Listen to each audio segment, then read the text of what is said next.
Hey YouTubers, thought we'd do a quick explanation on how a refrigerator works. This is just a little dorm refrigerator or apartment refrigerator, but it's kind of a simple one, but it's very similar to how the bigger refrigerators work too.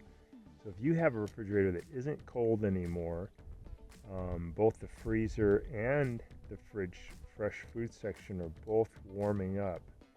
Probably this thing, which is the compressor, is no longer compressing the refrigerant gases. So there's gases that flow through these tubes, and then it goes through this condenser coil, and then there's another little coil. In this case, it's kind of a small one inside this refrigerator that's inside, and the compressed gases are able to pull heat out of the refrigerator and cool it down so it's cold enough to keep the food safe. So the refrigerator should always be around 38 degrees, and the freezer should be 0 degrees Fahrenheit. So if yours is going up, this thing probably is not compressing the gases anymore. And one way you might know that you have trouble is when you plug it in and it's calling for it being colder. You have that set for a cold temperature. You may hear this clicking noise, and if you feel this, it might be fairly hot, and it could mean that this little piston in here is not able to move anymore, or it could be a little piece that's like a fuse called the overload that lives inside this box.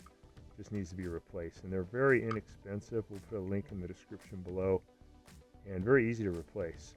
So on your refrigerator, you may have a panel here. These dorm ones don't. It's just open.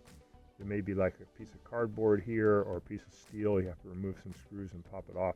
But you'll see something like this in there called the compressor. It compresses the refrigerant gases, and we want to get to this thing called the overload to test it.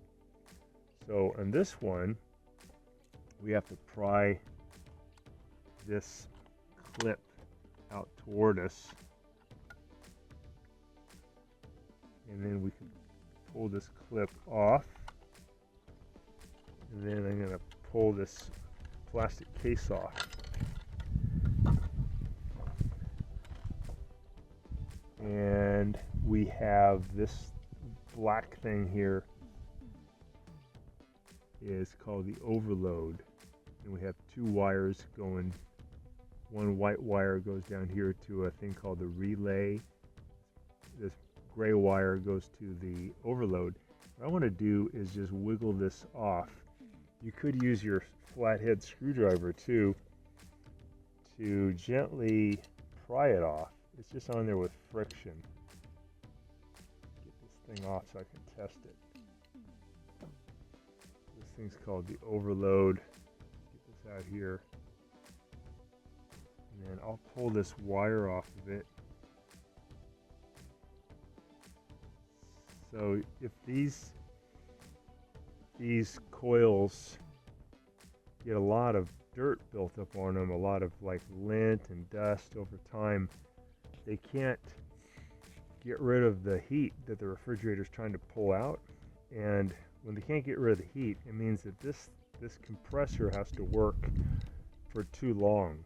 The piston's going up and down for kind of like 24/7, and it makes this overheat. And to protect it so it doesn't get damaged, the little thing in here, the overload, blows, and it doesn't let electricity flow through here anymore, so it doesn't give power to the compressor. And to cure that problem, you just put a new overload on. These again are really cheap, and you have to clean this really well so that it can dissipate the heat. On other refrigerators, this thing is located not always on the back, but often it's underneath the refrigerator, just forward of this thing. And sometimes there's a area here, they call it a squirrel cage. It's round. It's one of these things, but it's rounded. It has a fan inside that cools it. Maybe the fan has stopped, or it's just so full of dirt that this thing is working too long and overheats. So you got to get rid of that dirt. You got to get the fan working, get the airflow working, and then replace this, and then you should be good. Your refrigerator should start to cool again. On the more complex refrigerators, the more modern ones, you do have a also a control board that has a fuse in it, and that control board could also have the fuse pop and then it'll stop working. But it might be just this simple thing, the overload. So let's see if this has continuity. You do need a continuity tester, multi-tester like this. I'll put a link in the description below. These are cheap. I think this costs like 15 bucks. Set it for resistance. I'm going to set it so that it beeps when electricity can flow from one probe to the other. I hear it beep. So if I put one probe in here inside this silver one, and I put one on here, let's see if it beeps. So that does beep. That means that this one is good, and it should allow current to flow into this compressor. There's another part that may have failed too that's easy to get to, just below where this thing sits. It's called the relay, and the same thing, we're going to wiggle that out of there using a flathead screwdriver. Just gently, it'll pop out. There's the relay. Get it out to show you guys. It has a wire attached to it also. We're going to test that one. And the relay is also cheap. You can get a kit on Amazon. It has the relay and the overload. I think it's less than 20 bucks. It's pretty cheap. We're going to check to see if this one has continuity. So once again, we're going to take off the wire. Take note though, because your relay may have multiple points where this wire could go on. Make sure you remember where it goes on. This is the top one. Wiggle that off. Again, sometimes you can use a standard head screwdriver to give you a little boost. These things moving.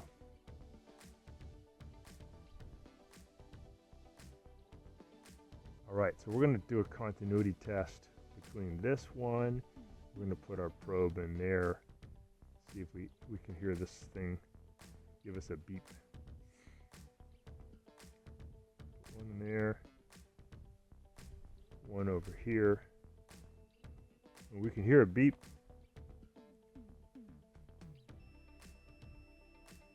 And we get a reading of continuity here, of resistance. So that we know the relay's good too, so that's good. We know that the relay's good, we know the overload's good, and actually haven't even tested this fridge yet. This is just one that was going to get thrown away because it's kind of rusty and messed up. But I bet this compressor actually works if you plug this in, because these components, the relay and the overload, work. The other thing you can do is you can take a continuity reading of these three pins, this one, and this one. If you measure from here to here, you get a reading. Measure from this pin to this pin, you get a reading. Or one pin to the other, the readings should be about the same.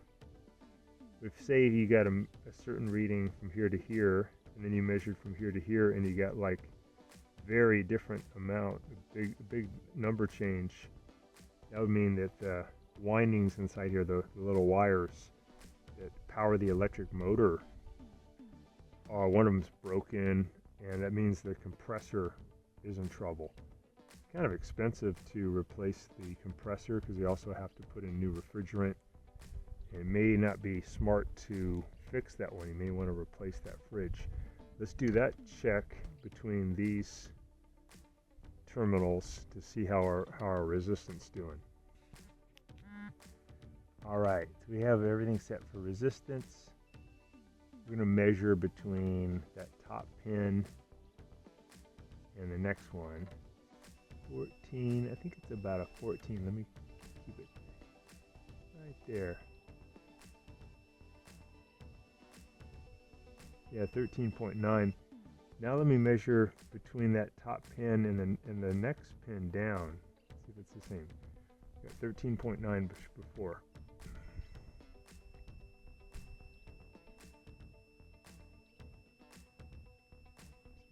15.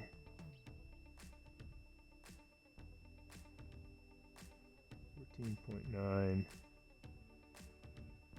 That's pretty close. So that's almost the same. 13.9, 14.9. And there may be in trouble. This fridge, not only being rusty, but it may just not be worth fixing. But most often what you're going to run into is that this thing has popped and needs to be replaced because this just got too dirty, and that'll be really easy. Let's go ahead and put this one back together. We'll put the relay back on first.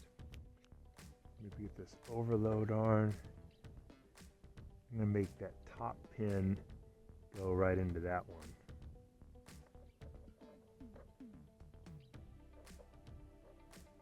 Wiggle that all the way in.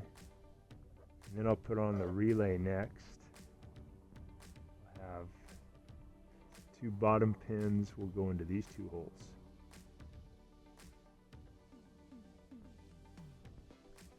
And although this is just a kind of a cheapo dorm apartment type of fridge, it is the same basic components that you'll see on your more elaborate, more expensive refrigerator. So we got those back on, and then this is just a protective case that'll go back in, and this is a relief for where the wires can come through.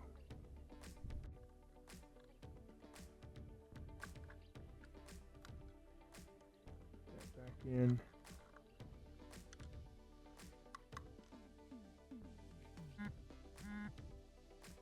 So if you look at this little schematic that comes with it, the compressor needs to get power from the black wire, that's the hot wire coming into it, and also the white wire, the neutral, have to both get to the compressor to make it run.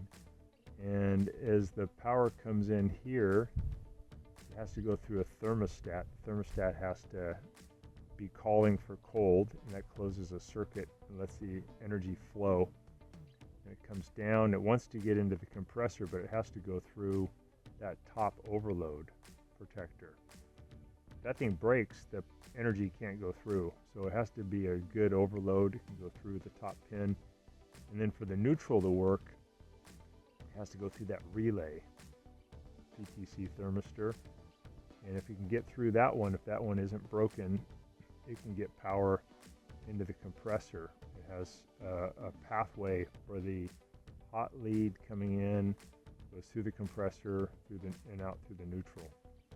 With AC, it's actually not that simple. That's kind of a DC, a direct current path, but AC, it's alternating. But basically the same idea. You have to have a pathway for that black wire, the hot lead, to bring power in. You have to have a pathway for that white wire, the neutral, to bring power to the compressor. And today we found that that is true, that the compressor does have the energy coming in, but we also found that the 3 pins did not have the same value from here to here as it had from here to here, which means some of the wires inside that compressor may be broken, and these are very inexpensive, so if you have that situation, it's probably time to replace it. Another common problem though with a refrigerator is that the freezer will be very cold, but the fresh food section will be warm. And again, this is just a goofy, simplistic, rusty fridge, but this would be the freezer,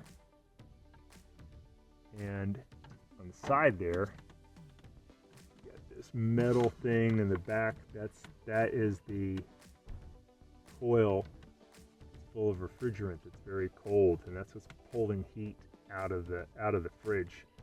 But on most refrigerators, not these simple ones, but just the average refrigerator, your freezer section has a fan in the back that takes the cold air that's produced inside the freezer and pushes that cold air into the refrigerated section. A lot of times the defrost mechanism that's supposed to melt accumulated ice that builds up in the back.